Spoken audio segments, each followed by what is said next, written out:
ॐ नमः श्रीज्योतिराजाय विवेकानन्दसूरये सच्चिदसुखस्वरूपाय स्वामिने तापहारिणे। ভারতে বিবেকানন্দ। স্বামীজির এই বক্তৃতাটি ভারতের ভবিষ্যৎ নামে মাদ্রাজে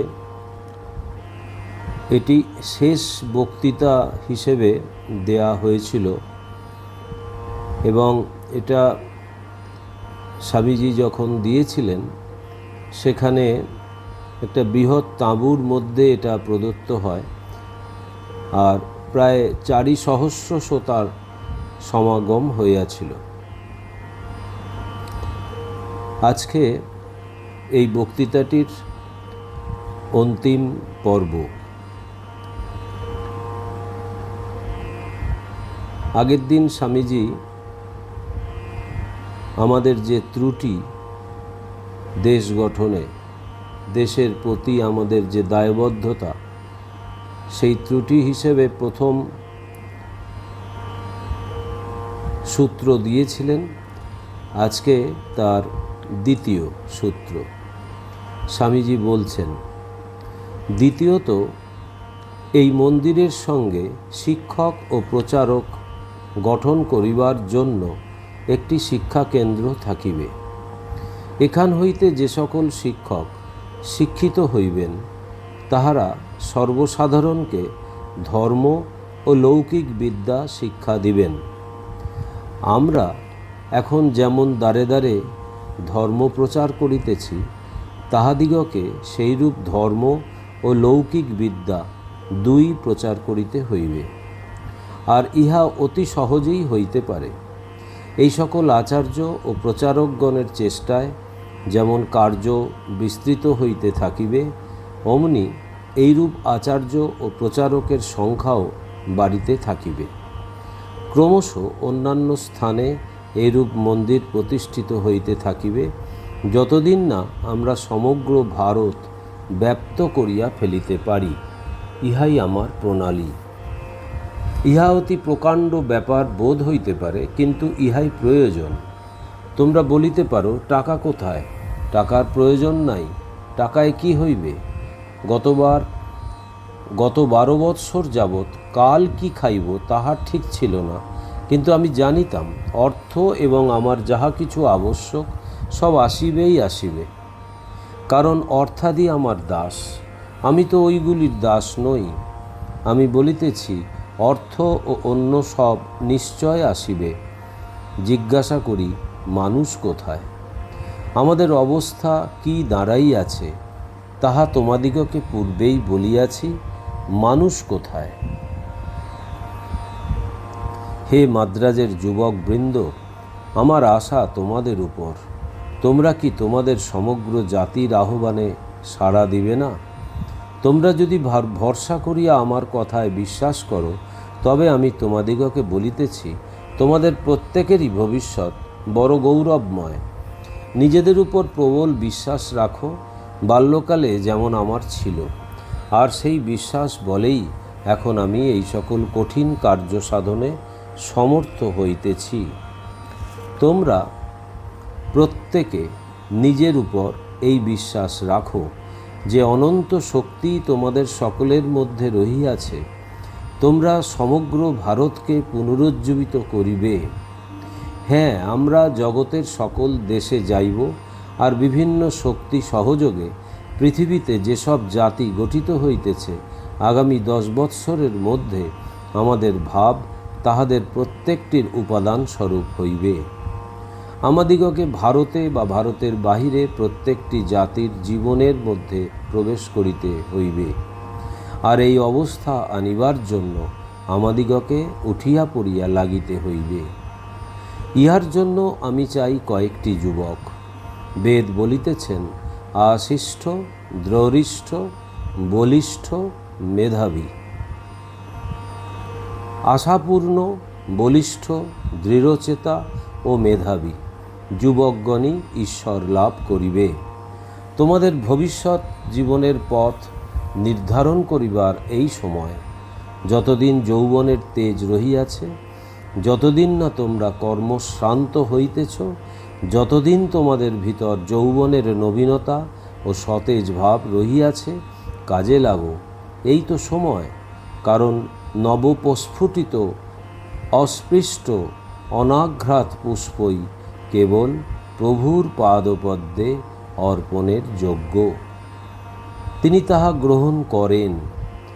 তবে ওঠো, ওকালতির চেষ্টা বা বিবাদ বিসংবাদ প্রভৃতি অপেক্ষা বড় বড় কাজ রহিয়াছে। আয়ু স্বল্প, সুতরাং তোমাদের জাতির কল্যাণের জন্য, সমগ্র মানব জাতির কল্যাণের জন্য আত্মবলিদানই তোমাদের জীবনের শ্রেষ্ঠ কর্ম।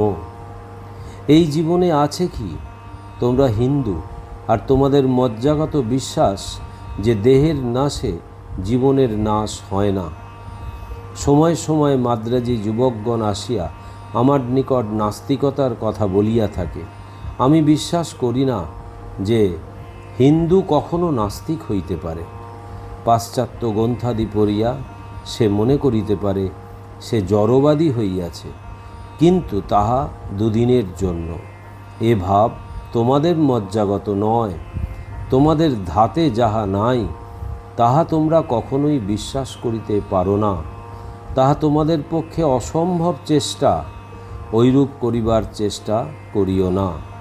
আমি বাল্যাবস্থায় একবার ঐরূপ চেষ্টা করিয়াছিলাম, কিন্তু কৃতকার্য হই নাই। উহা যে হইবার নয়। জীবন ক্ষণস্থায়ী, কিন্তু আত্মা অবিনাশী ও অনন্ত। অতএব মৃত্যু যখন নিশ্চিত, তখন এসো, একটি মহান আদর্শ লইয়া উহাতেই সমগ্র জীবন নিয়োজিত করি। ইহাই আমাদের সংকল্প হোক।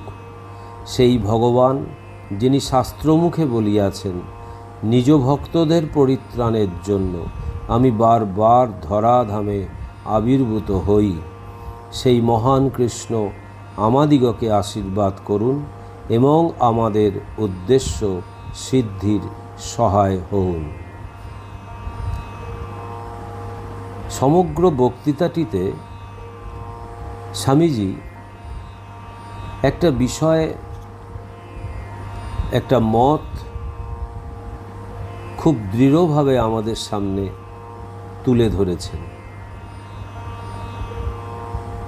স্বামীজি পরিষ্কার বলছেন, দ্ব্যর্থহীনভাবে বলছেন, আগামী 50 বৎসর আমাদের গরীয়সী ভারত মাতাই আমাদের আরাধ্য দেবতা হন। অন্যান্য অকেজ দেবতা এই কয়েক বৎসর ভুলিলে কোনো ক্ষতি নাই। স্বামীজি এতদূর পর্যন্ত সাহসের সঙ্গে বলছেন যে এই গরীয়সী ভারত মাতাই আমাদের আরাধ্য দেবতা হন। অর্থাৎ ধর্ম মানে শুধু নিজের কিছু আচার অনুষ্ঠান পালন করা নয়। ধর্ম সেটাই যেটা পরহিতায় নিজের স্বার্থ ত্যাগ করতে পারা যায়। স্বার্থ সর্বস্ব হয়ে কেবলমাত্র নিজে কিছু আচার অনুষ্ঠানের দ্বারা ভগবান লাভ করার চেষ্টা করা, সেটা বাতুলতা মাত্র। তাই স্বামীজি আবার বললেন যে সকলেই যোগী হইতে চায়, সকলেই ধ্যান করিতে অগ্রসর, তাহা হইতেই পারে না। অর্থাৎ এই যোগী হওয়া, এই ধ্যান করা সব কিছু নির্ভর করছে তার কর্মের ওপর। তাই বলছেন, সারাদিন সংসারের সঙ্গে কর্মকাণ্ডে মিশিয়া সন্ধ্যাবেলায় খানিকটা বসিয়া নাক টিপিলে কি হইবে? এ কি এতই সোজা ব্যাপার নাকি? 3 বার নাক টিপিয়াছ আর অমনি ঋষিগণ উড়িয়া আসিবেন? এ কি তামাশা? এসব অর্থহীন বাজে কথা। তাই বলছেন আবশ্যক চিত্তশুদ্ধি, অর্থাৎ চিত্ত আমাদের যতক্ষণ মলিন হয়ে থাকবে ততক্ষণ ওই ভগবানের চিন্তা এবং এই ধ্যান এসব এত সহজ ব্যাপার নয়। তাই বলছেন যে কি রূপে এই চিত্তশুদ্ধি হইবে। প্রথমে বিরাটের পূজা। তোমার সম্মুখে তোমার চারিদিকে যাহারা রহিয়াছেন তাহাদের পূজা, ইহাদের পূজা করিতে হইবে। সেবা নহে। সেবা বলিলে আমার অভিপ্রেত ভাবটি ঠিক বুঝাইবে না। পূজা শব্দেই এই ভাবটি ঠিক প্রকাশ করা যায়। এই সব মানুষ ও পশু, ইহারাই তোমার ঈশ্বর, আর তোমার স্বদেশবাসীগণই তোমার প্রথম উপাস্য। পরস্পরের প্রতি দেশ হিংসা পরিত্যাগ করিয়া ও পরস্পর বিবাদ না করিয়া প্রথমেই এই স্বদেশবাসীগণের পূজা করিতে হইবে। তোমরা নিজেদের ঘোর কুকর্মের ফলে কষ্ট পাইতেছ, এত কষ্টেও তোমরা চোখ খুলিবে না।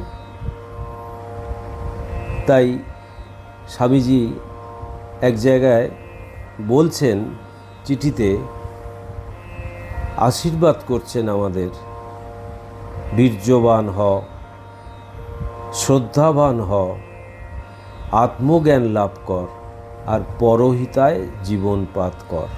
এই চিত্তশুদ্ধি একমাত্র এই সেবা বা আরও বৃহৎ অর্থে পূজা, এই পরের জন্য যতক্ষণ না আমরা এই কাজে ব্রতী হচ্ছি ততক্ষণ এই চিত্তশুদ্ধি হতেই পারে না। চিত্তশুদ্ধি মানেই হলো ভেতরের রাগ, দেশ, হিংসাকে জয় করা। যতক্ষণ ওই হিংসা, ঈর্ষা, বিদ্বেষ ভাব থাকবে, যতক্ষণ